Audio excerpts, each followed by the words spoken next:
Bonjour et bienvenue au Media Lab avec le club Prep Alumni. Je m'appelle Flore Budin, je suis étudiante en prépa 3 en gestion et aujourd'hui on se retrouve avec Yasmine pour parler de son école Audencia. Bonjour Yasmine. Bonjour Flore. Raconte-nous un peu quelle école fais-tu, où te retrouves-tu cette année et pourquoi as-tu choisi cette école? Alors, je suis à Audencia, donc comme le montre mon polo. Donc mon parcours, j'ai été en prépa 3, comme toi. J'étais en écofinance et j'ai choisi Audencia parce que je trouvais que c'était une école où je me suis sentie super bien au niveau des oraux, qui avait des spécialisations intéressantes. Et c'est surtout en fait le jour des oraux où j'ai vraiment eu un feeling en discutant avec les gens, etc., que j'ai vraiment apprécié et j'ai voulu y aller. Aujourd'hui, tu fais quel master? Aujourd'hui, je suis en consulting, après avoir fait 1 an de césure, donc découpé en deux stages que j'ai fait à Paris. Et je me retrouve en consulting. J'ai toujours pas commencé les cours, donc là, ça va commencer cette semaine. Donc je sais pas encore comment ça se passe niveau contenu, mais ça a l'air super intéressant. Ok, c'est super. Et du coup, comment ça marche pour être accepté à Audencia? Quel niveau est attendu? Tu as passé quel concours? Alors, en L3, vu que j'étais en prépa 3, j'ai passé le TAJMAJ, le TOEIC et l'analyse de situation qui dure 45 minutes. Donc, il y a une épreuve écrite sur le développement argumentaire d'une question, donc ça va assez vite. Et à la suite de ça, il y a eu les admissibilités. Et ensuite, les oraux avec un entretien qui se déroule en 2 parties. Donc une partie un peu plus originale avec une question sur, un peu plus culturelle, philosophique, ou c'est une question argumentaire en fait, un peu comme l'analyse de situation mais plus rapide. Et la deuxième partie, c'est un entretien plus perso sur pourquoi vouloir rentrer dans cette école, etc. Ouais, le plus classique. Mais ils sont super bienveillants. Enfin, vraiment, moi, ça s'est super bien passé et il y a personne. Enfin, j'ai pas du tout eu d'écho sur des gens qui se sont fait un peu démonter ou des choses comme ça. Enfin, toujours très bienveillant. Il n'y a pas d'épreuve d'LV2, seulement l'anglais. Et voilà. D'accord. Et du coup, est-ce que c'est facile, parce que c'est quand même dans le top 6 des écoles, il me semble, et est-ce que c'est facile d'intégrer cette école ou c'est vraiment sélectif et oui. Tu l'as ressenti comment? J'avais vraiment envie d'aller dans cette école. Ouais. Du coup, je m'étais donnée à fond, surtout niveau culture, pour la question argumentaire à l'entretien. Ouais. Mais parce que j'adorais ça, je me suis replongée dans mes cours de philo, mais je sais que mes autres amis qui étaient dans ma classe n'avaient pas du tout préparé de cette manière.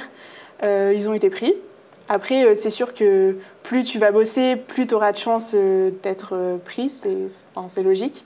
Mais les personnes qui sont pas directement admises, qui sont sur une liste d'attente, sont souvent prises, ça dépend du classement, mais je pense que c'était allé jusqu'à 500 et quelques, il me semble.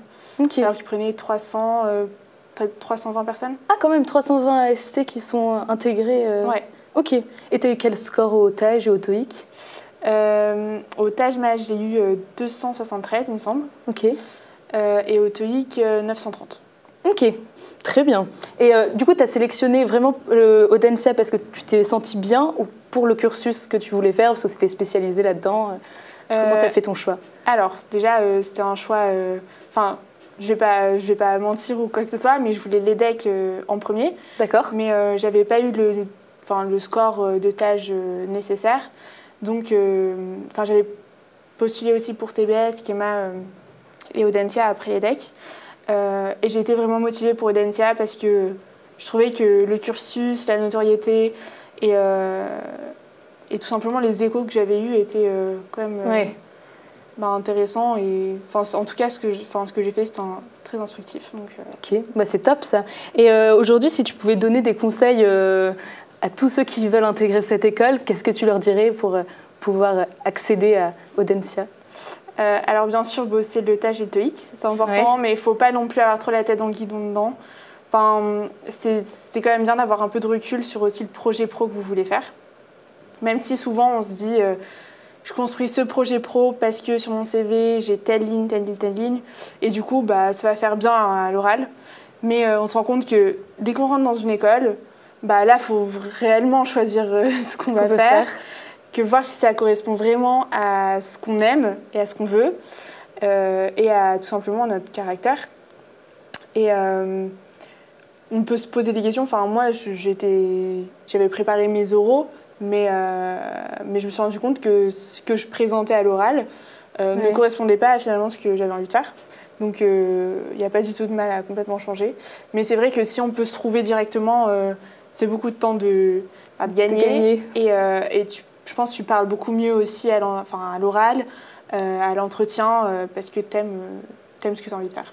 Bah, c'est top. Et est-ce que si tu as un souvenir de l'EFGES ou un point fort de l'EFGS, qu'est-ce que tu dirais aujourd'hui après ce retour pour ce forum?